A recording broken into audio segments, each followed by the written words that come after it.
Long, long before there were books, films, or television, everyone told stories. Stories were the way people learned about themselves and their world.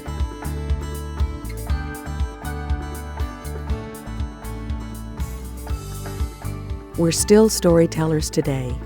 We use stories in our personal and professional lives to get ideas across, as a way of connecting to others and to share experiences.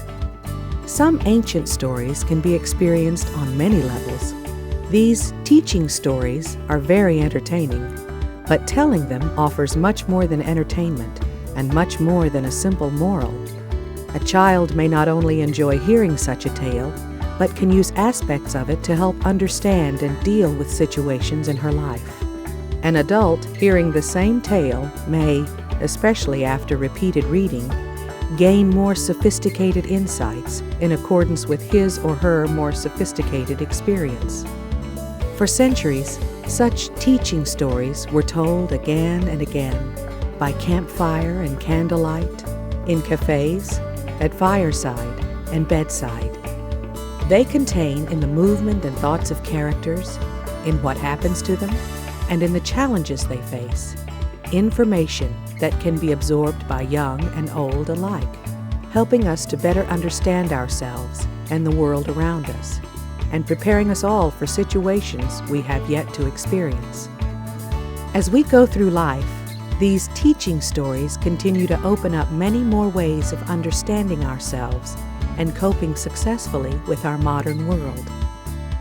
Of course, today, we need more than storytelling to be successful. We need to be able to read as well. Luckily for us, some of these old stories have been collected and are available for us to share with our children in beautiful illustrated books. In a moment, we'll look at ways in which you and your children can enjoy these and all kinds of stories together. How you can help your child develop language skills by hearing new words and sentence structures. How you can help your child start to read naturally and think about what he or she is reading and how it relates to his or her world. All the suggestions we'll share with you are easy to fit into your busy life and will help you maintain a close relationship with your child. Remember, through reading and telling stories and talking with your child, you help develop thinking and language skills that are valuable throughout life. Skills that increase confidence and the ability to approach learning to read naturally. Now once upon a time there was a lion, and his name was Shere the lion, and he was king of all the animals in the jungle. He had a lovely golden mane on his head, all furry just like hair, only furry and golden. And he had a lovely golden coat, and he used to go about and say, "Grrr," because that's how lions talk.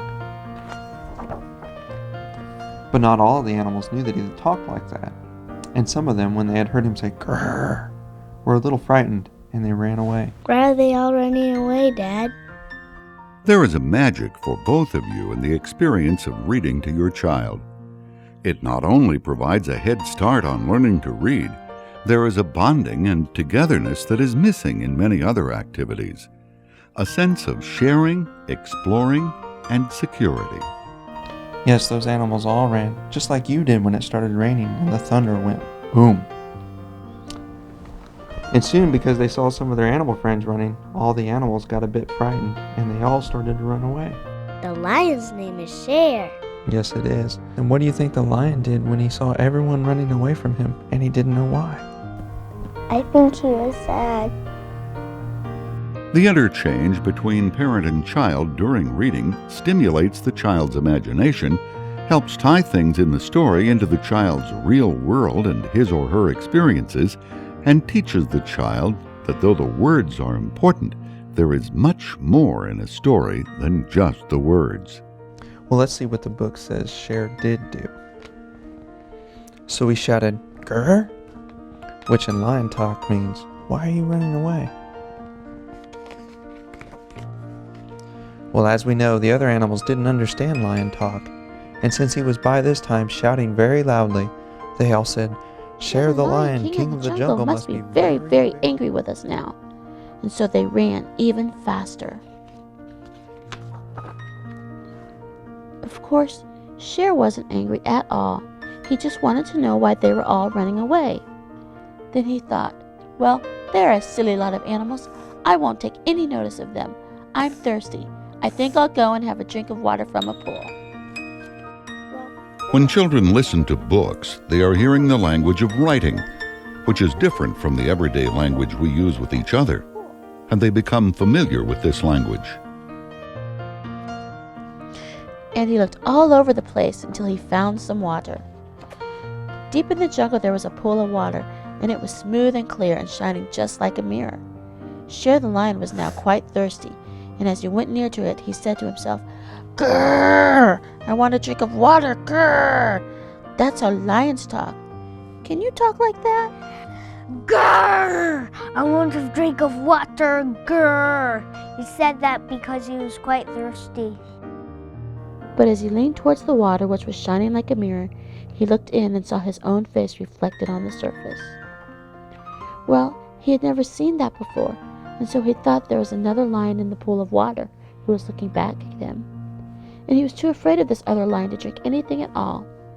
This process makes children more comfortable with books and their language. It will help them in school and will help them learn about things and ideas that are very different from the world in which they live. Wasn't he a funny lion? Oh dear me, he said to himself, that's another lion, and he wants to stop me drinking his water. And then he said, "Grrr!" to that other lion, which in lion talk means, I want some water too. And then the other animals who were now thirsty came to drink water from the shining pool, and they saw Cher the lion and said, "What are you doing, looking into the water and going grrr and not having a drink?" Cher the lion sighed and said, "I can't have a drink of water because there is another lion there, and he keeps saying grrr to me." Some of the animals began to laugh a little when they heard him say this, because they knew that it was his reflection in the water. But Cher the lion didn't. Through the process, children widen their world of experience, come to love books, and build for future success in a world that relies on reading. And don't worry if you make mistakes or if you're embarrassed about your accent. Your child won't learn that from you, but will learn that you are a loving parent and will have wonderful memories of good times with you.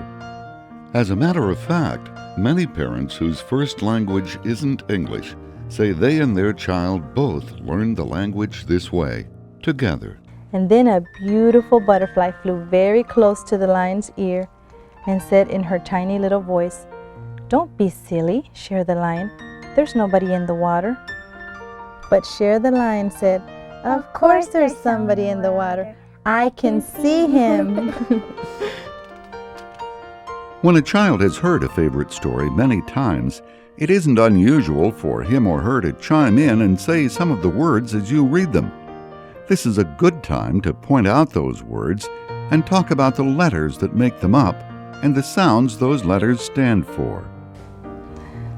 And everybody just stopped and waited to see what would happen. And Cher the lion, king of the jungle, got thirstier and thirstier and thirstier and thirstier. And in the end, he said, "I don't care. I've got to have water.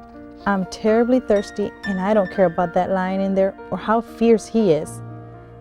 And he put his head into the water, and when he did, he felt the lovely cool water in his mouth and began to drink. As he drank, he saw that the other lion had disappeared. Of course, it had disappeared because it was never really there at all. It was just his reflection in the water. And with a good story, the child learns more than just a story.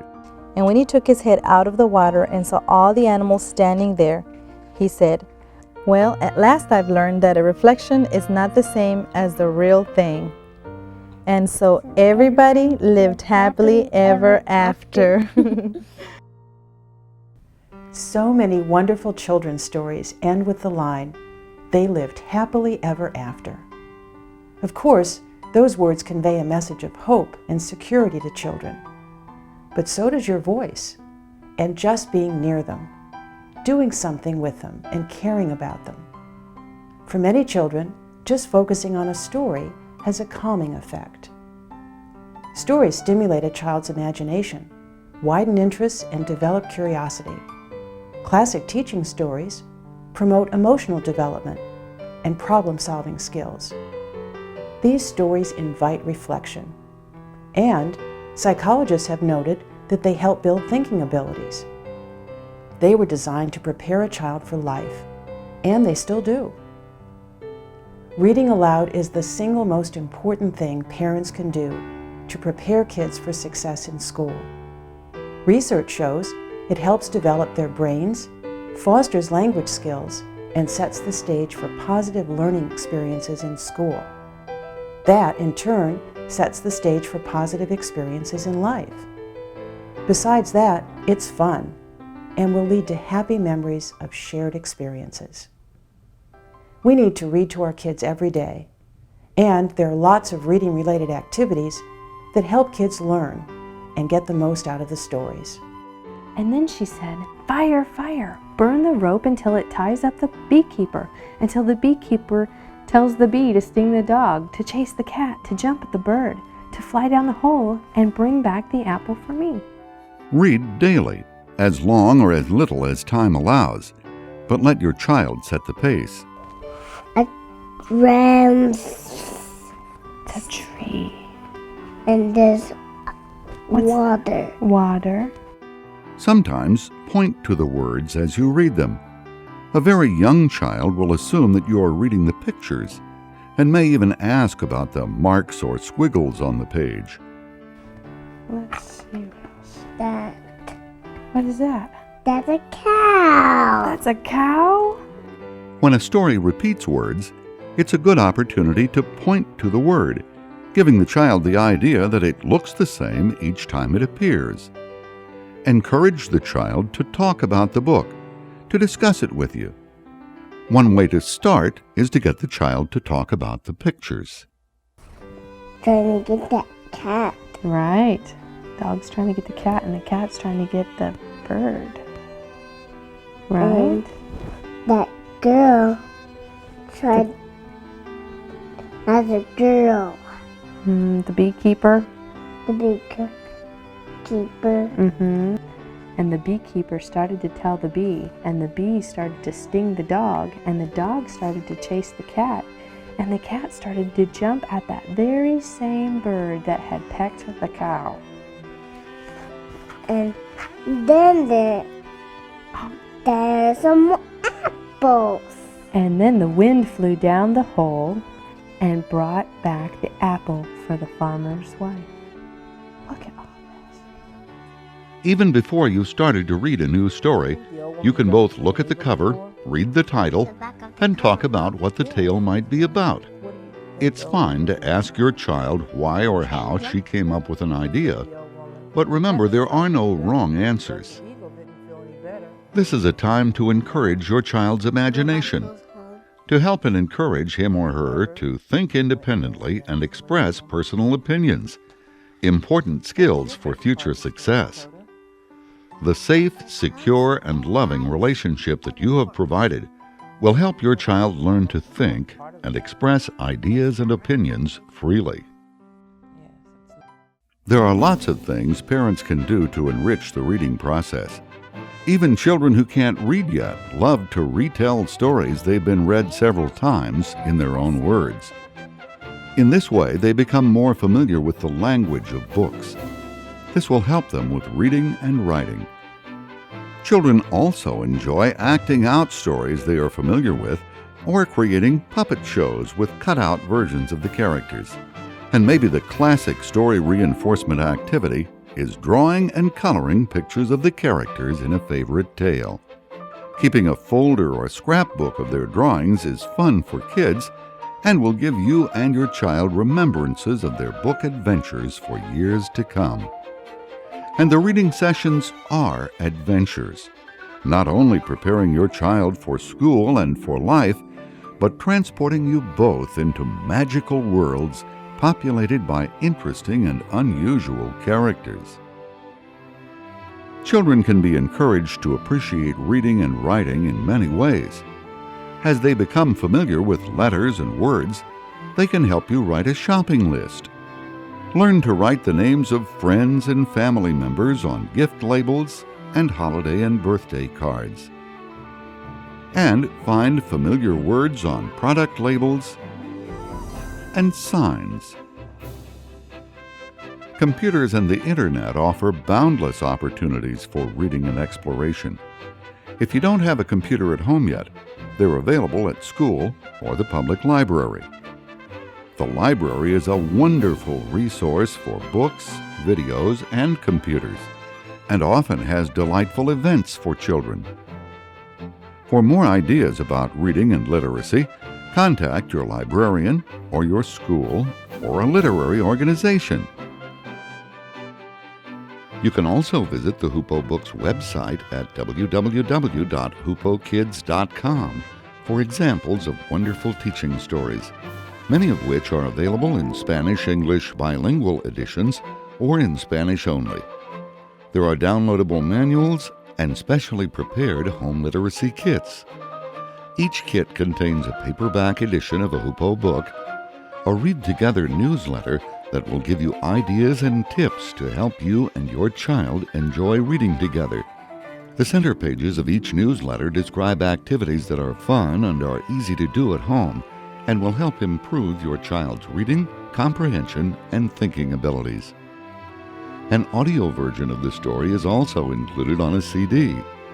It is read with and without page turn signals, so that when your child is ready, he or she can listen to the story being read and follow along with the text, turning the page when the signal indicates. This is the first step to becoming an independent reader.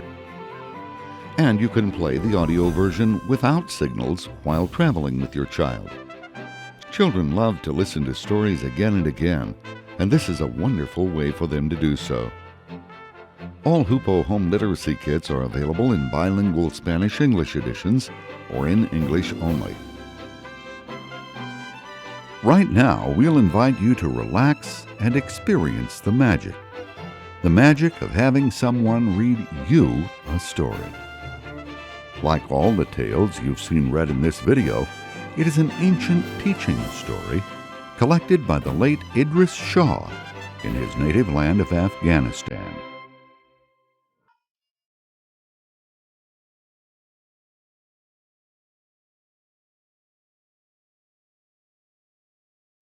The Boy Without a Name by Idris Shah, illustrated by Norma Caron. Once upon a time, long, long, long ago, in a country far from here, there lived a boy who had no name. It is very strange to have no name. And you might ask, why didn't he have a name? Well, it was like this. On the day he was born, his parents were just about to choose a name for him when a very wise man came to the house. "This is a very, very important boy," he told them, "and I am going to give him something marvelous one day. But I will have to give him his name first, so please don't give him a name yet." "All right," said his parents, "but when will he get a name?" "I cannot say now," replied the wise man, "but remember, he is a very important boy, and you must be careful not to give him a name." So the parents called him Benam, which means nameless in the language of that country, for he was a boy without a name. One day Nameless went to see his friend who lived in the next house. "Everybody has a name, and I would like to have one too. Do you have a name you can give me?" he asked. The other boy said, "I only have one name. It is Anwar. That's my name, and I need it. If I gave it to you, what would I do for a name? Besides, what would you give me if I did give you my name? You haven't got anything." "I've got a dream I don't want." "I could give you that," said Nameless. But how can we find out how to get a name and how to pass on a dream from one person to another?" asked Anwar. "I know," replied Nameless. "Let's go and ask the wise man." Now the wise man knew everything, and fortunately he didn't live very far away. So Nameless and Anwar went to his house, and they knocked on the door. As soon as he saw them, the wise man said, "Come in, Nameless and Anwar," even though he had never seen them before. "How did you know who we were?" they asked. "I know many things, and besides, I was expecting you," said the wise man. "Sit down here, and I'll see what I have in my magic boxes," he continued. So the boys sat down on cushions beside the wise man, and he took up a small box, saying, "This is a magic box, and it's absolutely full of all kinds of names. You just see." And when he opened the lid of the box, the boys could hear all the names in it. There were all kinds of names. Names, names, names. Names saying themselves. Names saying other names. Names saying names from all the countries of the world. And the wise man picked a name out of the box and handed it to Nameless. And the name jumped onto his hand, ran up his arm, and sprang onto his shoulder, and then it went into his ear and right into his head. And suddenly he knew that he had a name. "Hooray! Hooray!" he said. "I've got a name. I am Husni." Husni was his name. Then Anwar cried out, "But I want the dream that Husni promised me." "Patience, my boy," said the wise man. And he picked up another box